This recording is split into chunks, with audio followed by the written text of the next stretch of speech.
You can travel the multiverse. Nope. Proven. This May. Rule number 1 of multiversal travel. You don't know anything. Enter the multiverse, where anything is possible. What's rule number 2? Look out! Smart kid.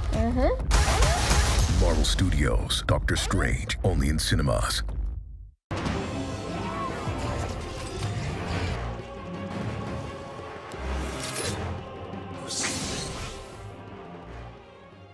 In today's video, we are continuing our coverage of Marvel Phase 4, talking about Multiverse of the Madness. We've got a description of the first 20 minutes of the movie that was shown at CinemaCon yesterday. So, yo, what is freaking good, YouTube? Warstu here. If you are new around here, make sure to subscribe, never miss any Marvel DC pop culture based content we do on a daily. Could check us out on Instagram at Warstu if you want to see the beautiful face behind the beautiful voice. Also, check us out on Twitter, WarstuG. That'd be much appreciated. I've got like 12 followers, so we can't verify this anywhere realistically, so we don't know if it's 100% true. But what we do know is true is the initial reactions that we got from Twitter sphere, from people attending it, and the description I'm going to read out is from Reddit. So we don't know if it's 100% true, but it appears that it most likely will be. So the description we got from the Twitter sphere says this: Eric Davis, news at CinemaCon. We just got previewed the first 20 minutes or so, which features multiple battles in multiple universes. We saw the whole fight against the one-eyed monster, and there's a great Spider-Man joke. Loving America Chavez so far. No spoilers. And also, at CinemaCon presentation, a sizzler reel featuring up-and-coming Slate from Black Panther Wakanda Forever, which is interesting. He went on to say, Disney is showing almost 70 minutes of footage from up-and-coming films. The Black Panther Wakanda Forever footage showed a shot of Shuri Okoye all in front of what looked like a major battle approaching. Kevin Feige is now up on stage. Kevin Feige said he is going from CinemaCon to a Marvel creative retreat to plan out the next 10 years of the Marvel Cinematic Universe. So what does that mean? That basically means that every single YouTuber under the sun is going to make a video about some massive Phase 5 CinemaCon announcement for the next 10 years, even though there's absolutely no details about what movies is on about, what is coming out in the next 10 years. But all the YouTubers, including me, are gonna insinuate and gonna imply there's a massive Slate drop, and you'll see the standard thumbnail on YouTube, what looks like an official kind of, you know, next Phase 5 with Fantastic Four, X-Men, Deadpool 3, Midnight Suns, etc. But realistically, anyone putting content out like that, and don't get me wrong, I will be doing it over the next few days or so. I mean, I'm talking about in this video. It's really speculation and accumulation. Maybe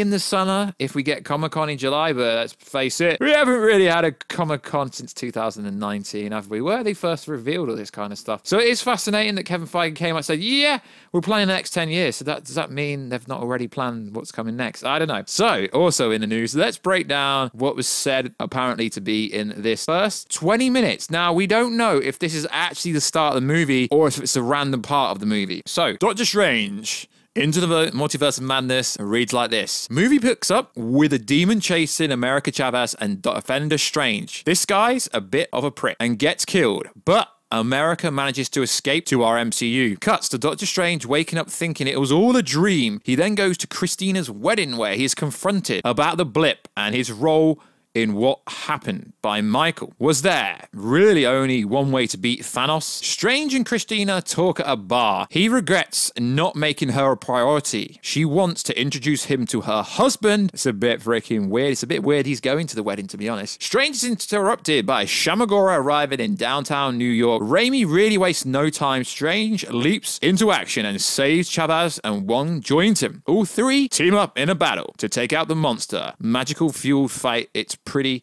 great. Classical Raimi is back. The New York feel feels very like the New York he gave us in the original Spider-Man trilogy. It's an incredible fast-paced opening and gets us into the multiverse madness pretty darn quick. Not a second is wasted. After the monster is defeated, the three heads get some food together where America introduces herself and tells her she's being hunted. There's a funny bit where Doctor Strange explains Spider-Man to her, who apparently doesn't exist in her home universe. No Way Home made a huge impact on the MCU. The main goal seems to philosophy to find the Book of Vishanti. Ironically, I said that would be one of the most important things in this movie, but everyone discredits me. And it's literally in the description of the first 20 minutes, which Wong knows exists because he is the Sorcerer Supreme, taking a dig at his good pal. Soon, they come to realize it's witchcraft. They need more help, so Strange seeks out Wanda. Wanda is also dreaming of her kids, WandaVision flashback, basically, but no vision. She wakes up and is sad because she goes to her field to cut the tree. As seen in the trailer, she and Strange talk about the multiverse, and he asks for help. This is where it cuts, and now we have to wait 1 week to watch the movie. Okay, guys, I'm not going to say I told you so, but literally every plot leak has been confirmed by this opening. There's even a TV spot trailer that's come out where she is eating pizza that was in the first trailer. The Book of Vishanti versus the Darkhold literally being confirmed, but there is some really big surprises that I've been told about. One big surprise in this movie will potentially make you cry. Now, I know some people cried while watching episode 5 of Moon Knight. I don't really understand why, but if the cameo I know about in this movie is actually going to be in this movie, it is literally going to make you cry so damn hard. So let's just say this is the first 20 minutes of the movie. I mean, they did do this for Infinity War Endgame. I can't remember. I mean, we've been covering this stuff for years on the channel, but you have done the first 20 minutes. They're trying to keep everything behind the scenes. They're trying to keep everything behind closed doors. And obviously, there is press junkets going around the world. So I guess they do need some information, some factual talking points where they can actually ask questions. So it would make sense for them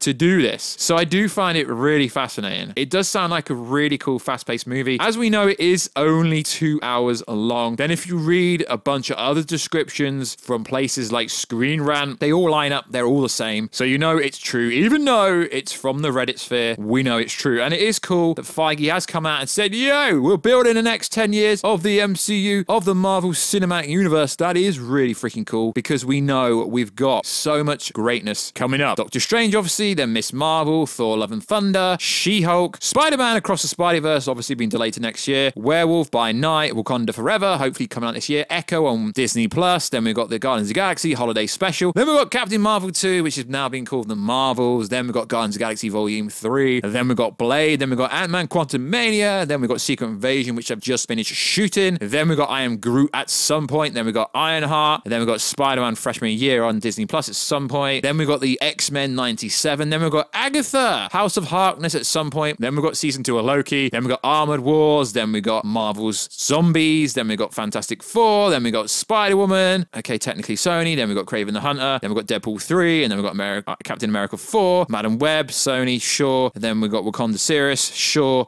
Disney+. There is so much greatness coming if you're a Marvel fan over the next few years, and it is cool how Mr. Kevin Feige himself is going to a retreat to see what he can do for the next 10 years of Marvel. This is where DC messes up every single time because they don't have a plan. Mr. Kevin Feige, I hate to say it, he is the Adonis of the comic book world and the pop culture world. He is a freaking boss because he has a plan. He has a plan. Yeah, sure, he's not a director. Sure, he started as a producer, but he's got a freaking plan. He's a man with a freaking plan, and that's why everything works synergistically. Yeah, sure, it's like these people that come in to direct Marvel movies, sure, it's not their movies, but they do have their own input, so it is freaking fantastic. I can't wait to see what it's going to be in store for the next 10 years of Marvel, and it is cool. People attending it. Got a first look of Wakanda Forever. Maybe that teaser will hit the internet at some point because that movie is allegedly still coming out this year. It is cool. They did share the first 20 minutes of Multiverse of Madness. That is freaking cool. So like always, guys, catch us on Instagram at Warstu if you want to see the beautiful face behind the beautiful voice. Check us out on Twitter, WarstuG, and I will catch ya in another video very soon. Catch ya later.